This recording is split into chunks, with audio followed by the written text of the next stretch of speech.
concomitant side of the same coin, একই মুদ্রা এপিঠ এবং ওপিঠ। এপিঠে আছে শাপলা, ওপিঠে আছে আনারস। আমরা একই মুদ্রার এপার এবং ওপার। এইটাই হলো একদিকে রোজা, আরেকদিকে হলো পূজা। একজন মুসলিমের জন্য হিন্দুদের দুর্গাপূজাতে কোনোভাবে অংশগ্রহণ করা জায়েজ কিনা, অনুমোদিত কিনা, ইবনে মাজাহ এর হাদিসে আসছে নবী আলাইহিস সালাম সতর্ক করেছেন যে একটা সময় আসবে যখন আমার এই উম্মতের কিছু লোকেরা মূর্তি পূজায় সরাসরি যোগ দিবে, আর কিছু আছে মূর্তি পূজারীদের সঙ্গে মিশে একাকার হয়ে যাবে। আজ তার বাস্তব নমুনা আমরা দেখতে পাচ্ছি। আজ থেকে আমরা 15-20 বছর আগেও যদি চলে যাই তাহলে দেখব আমাদের দেশে হিন্দু ধর্মের লোকেরা তাদের ধর্মীয় কর্মকাণ্ডগুলো করতো তাদের মন্দিরগুলোতে, তাদের মতো তারা তাদের কর্মকাণ্ডগুলো চালাতো, কেউ সেখানে বাধাও দিত না, আর কেউ সেখানে মিশতেও যেত না মুসলিমদের মধ্য থেকে। কিন্তু গত বেশ কয়েক বছর ধরে দেখা যাচ্ছে হিন্দুদের সবচেয়ে বড় উৎসব এবং শিরকের সবচেয়ে বড় আয়োজন আল্লাহর জমিনে, এটা যখনই হতে যায় তার আগে এবং এটা চলাকালীন সময়ে মিডিয়াতে এক শ্রেণীর লোকেরা এই স্লোগানটা খুব বেশি বেশি আওড়াতে থাকেন, ধর্ম যার যার, উৎসব সবার। বড় আশ্চর্য লাগে, বিষয়টা যখন ধর্মীয় তাহলে এটার ব্যাখ্যা দিবে তো ধর্মীয় ব্যক্তিবর্গরা, কিন্তু ধর্মীয় বিষয়ে ব্যাখ্যা দিতে আসছেন রাজনীতিকরা, ধর্মীয় বিষয়ে ব্যাখ্যা দিতে আসছেন বুদ্ধিজীবীরা, যাদের ধর্ম সম্পর্কে কোনো ধারণাই নাই। এটা হলো সবচেয়ে বড় আশ্চর্যের বিষয়। এই বিষয়টি তো সিদ্ধান্ত দিবে ধর্ম বিশেষজ্ঞগণ, ওলামা একরাম, কারণ বিষয়টা ধর্মীয়। অতএব এটা হলো একটা আশ্চর্যের বিষয়।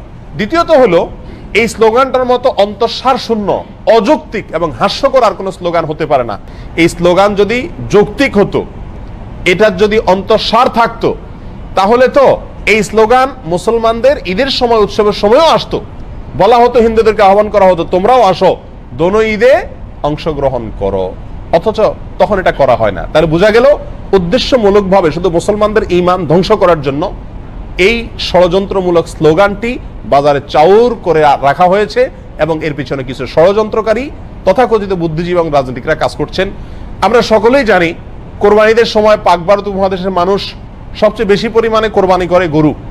যদিও গরু ছাড়া অন্যান্য পশু কোরবানি করা যেতে পারে, যেহেতু মুসলমানদের কাছে গরু খাওয়া হালাল, বিধায় গরু কোরবানি করে আমাদের দেশের মানুষ বেশিরভাগ ক্ষেত্রে। আর এর জন্য কোরবানিদের মানুষ বলে অনেকে বকরা ঈদ। বাকারা শব্দ, বাকারা আরবি, বাকারা মানে গরু, সেখান থেকে বাকরা ঈদ বলে বা বকরি ঈদ বলে।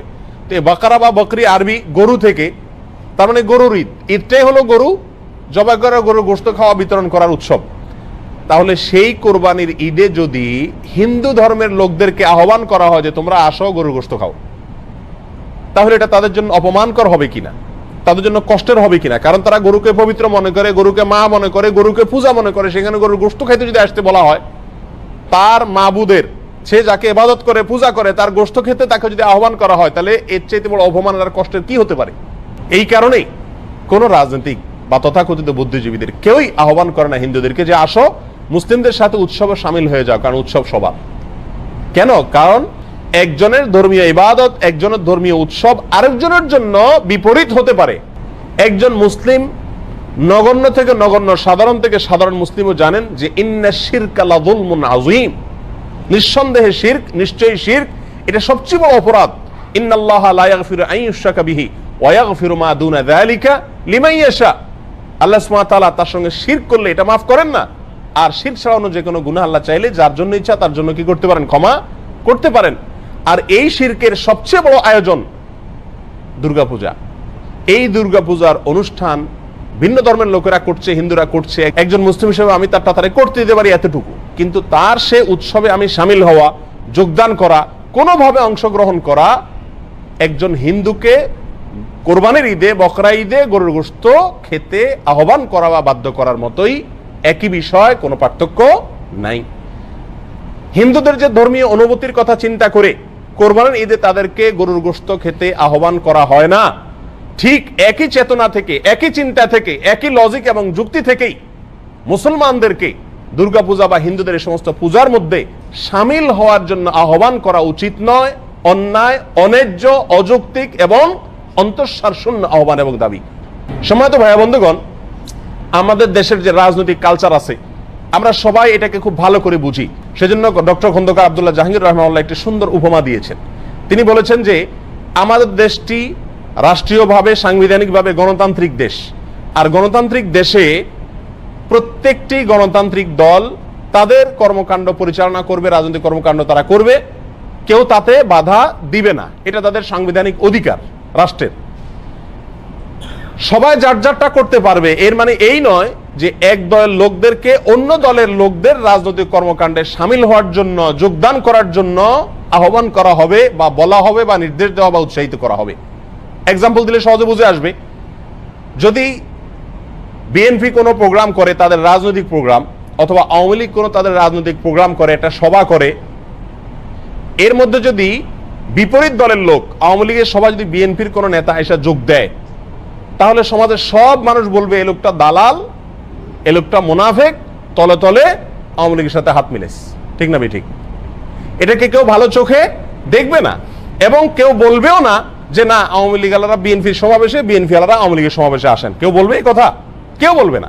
বরং বলবে যার যারটা শেষে করেন, সবাই সবারটা করতে দেন। এতটুকু উদারতা, এতটুকু, এত উদার হয়ে যায় না যে একজন আরেকজনটাতে কি দিয়ে দেয়, যোগ দিয়ে দেয়, সামিল হয়ে যায়। তাহলে ধর্মের ক্ষেত্রে উদার হইতে হইতে আপনাকে এত উদার হতে বলছে যে কাপড় চোপড় সব খুলে আপনি একেবারে উলঙ্গ হয়ে যান? এটা তো উদারতা না, এটা হলো উদাসীনতা। ধর্ম সম্পর্কে, ইসলাম সম্পর্কে এটা হলো কি? পরিষ্কার উদাসীনতা। যে যে তার তার ধর্ম পালন করুক, বাধা দেওয়ার দরকার নেই।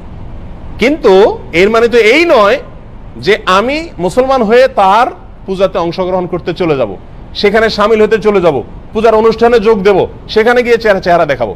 এটা কোন মুসলমানের জন্য কি হতে পারে না? জায়েজ হতে পারে না। আল্লামা ইবনুল কাইয়িম জাওযী রাহিমাহুল্লাহ তিনি আহকামুজ জিম্মা কিতাবে সুনানে বাইহাকির বরাতে একটি বর্ণনা পেশ করেছেন ওমর রাদিয়াল্লাহু তাআলা থেকে। তিনি বলেছেন মুসলমানদেরকে লক্ষ্য করে যে তোমরা অমুসলিমদের কোনো উৎসবে যোগদান করতে যাবে না, সেখানে কোনো কিছুর জন্য যাবে না। কেন? কারণ যখন আল্লাহর জমিনে কোনো আল্লাহর অবাধ্যতা হয়, শিরকের কোনো আয়োজন হয়, তখন ওই জায়গাতে আল্লাহর লানত এবং গজব বর্ষণ হতে থাকে। ওই জায়গা গেলে সে লানত এবং গজবে তোমাকেও পেয়ে বসবে, বিদায় সেখানে যেও না।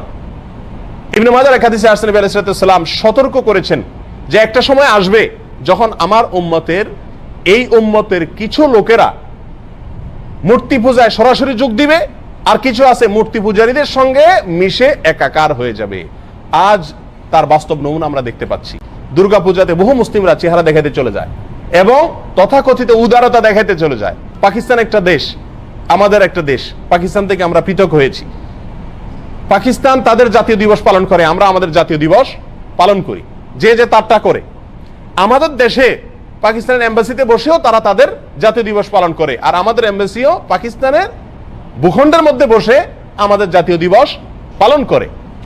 কিন্তু কখনো কি শুনেছেন যে বাংলাদেশের সরকার বা বাংলাদেশের নেতারা পাকিস্তানের জাতীয় দিবসে তাদের সাথে মিশে একাকার হয়ে গেছে, তাদেরকে উইশ করতেছে?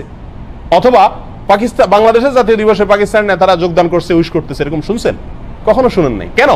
কারণ উদারতার কথা বলি আমরা, যে যে তারটা করুক, ঠিক আছে, তাই বলে তারটাতে আমার মিশে যাওয়ার কোনো প্রশ্ন ওঠে না, কারণ তার সঙ্গে আমার বিরোধ আছে।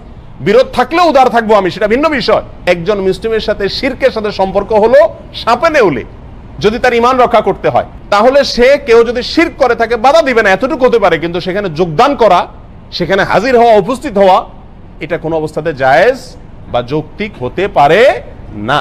সম্মানিত ভাইরা, নবী আলাইহিস সালাম বলেছেন মান তাশাব্বাহা বিকওমিন ফাহুয়া মিনহুম। যে ব্যক্তি যে জাতির সাথে সাদৃশ্য গ্রহণ করে সে তাদের অন্তর্ভুক্ত হয়ে যায়।